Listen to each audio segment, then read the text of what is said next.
जैसा कि हम लोग जानते हैं कि सीबीएसई का एग्जाम हमारे सर पे आ गया है और हर बच्चे के ऊपर कहीं ना कहीं टेंशन बना हुआ है कि हम लोग एग्जाम को सही तरीके से कैसे क्वालिफाई करें। तो आपके लिए ये वीडियो इंफॉर्मेटिव लगेगा।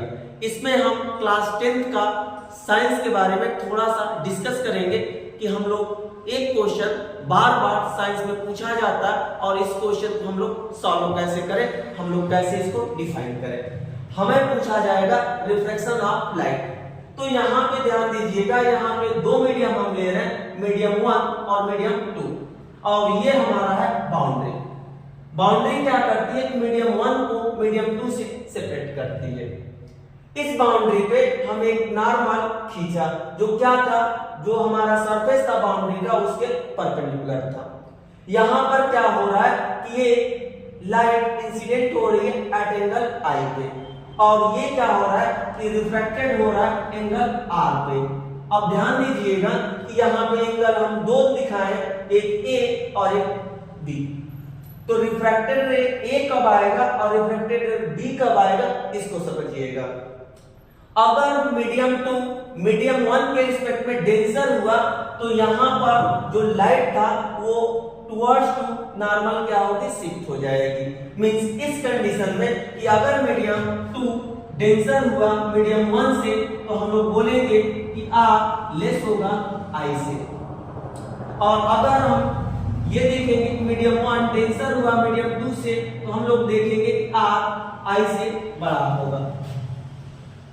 इसमें हम लोग बोलेंगे कि रे कहाँ हो जाएगी, टुवर्ड्स टू नॉर्मल, और इसमें बोलेंगे कि हम रे क्या हो जाएगी, अवे फ्रॉम नॉर्मल। तो यहां पर इसके लिए दो लॉ दिए गए रिफ्लेक्शन के लिए। तो वो क्या लॉ है, तो पहला लॉ दिया गया कि हमारा इंसिडेंट रे, रिफ्रैक्टेड रे और ये हमारा नॉर्मल, ये तीनों का तीनों एक प्लेन में होगा। तो पहला लॉ ये बताता है कि इंसिडेंट रे, रिफ्रैक्टेड रे और point of normal on point of incident, ये तीनों के तीनों लाइट तक सेम प्लेन होते हैं। दूसरा हमारा लॉ क्या है, और इस लॉ को हम लोग स्नेल्स लॉ के भी नाम से जानते हैं। तो स्नेल्स लॉ ये एक्सप्लेन करता है कि for a given pair of medium, मतलब एक पेयर ऑफ मीडियम के लिए और ये मीडियम फिक्स होना चाहिए, उसके साथ for a specific ray of light. मतलब अगर हम बात कर रहे हैं रेड का तो रेडी की बात करेंगे, वायलेट की बात करेंगे तो वायलेट की बात करेंगे, हम किसी एक रे को फिक्स कर देंगे। और इसके लिए हम लोग देखते हैं कि sine of angle i upon sine of angle r बराबर कांस्टेंट। लेकिन ध्यान दीजिएगा, इसको अप्लाई करते समय इस बात का ध्यान रहे कि ये हम एक स्पेसिफिक रे के लिए अप्लाई करना है और फॉर एक स्पेसिफिक पेयर ऑफ मीडियम के लिए अप्लाई करना है।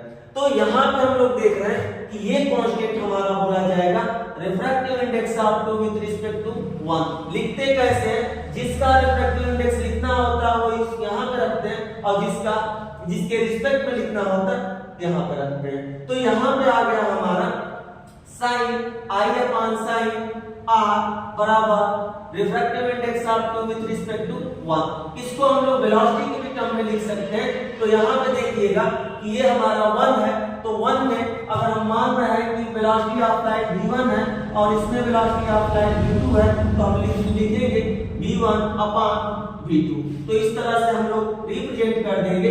तो अगर ये हम लोग देख रहे हैं कि यहाँ पे कैसे समझाएंगे रिफ्लेक्शन ऑफ लाइट को, तो अगर एक लाइट एक मीडियम से दूसरे मीडियम में जा रही है और अपने पाथ से डाइवर्ट हो जा रही है, उसी को हम लोग बोल सकते हैं कि बेंड हो जा रही है, तो इसी घटना को हम लोग बोलेंगे रिफ्लेक्शन। और इस घटना पे आधारित बहुत सारे एग्जाम्पल पूछे जाते हैं। तो फिलहाल में अगर वीडियो आपको इंफॉर्मेटिव लगा होगा, अगर आप इस वीडियो से कुछ सीखे होंगे तो चैनल को सब्सक्राइब करिए, लाइक करिए और शेयर जरूर करिए।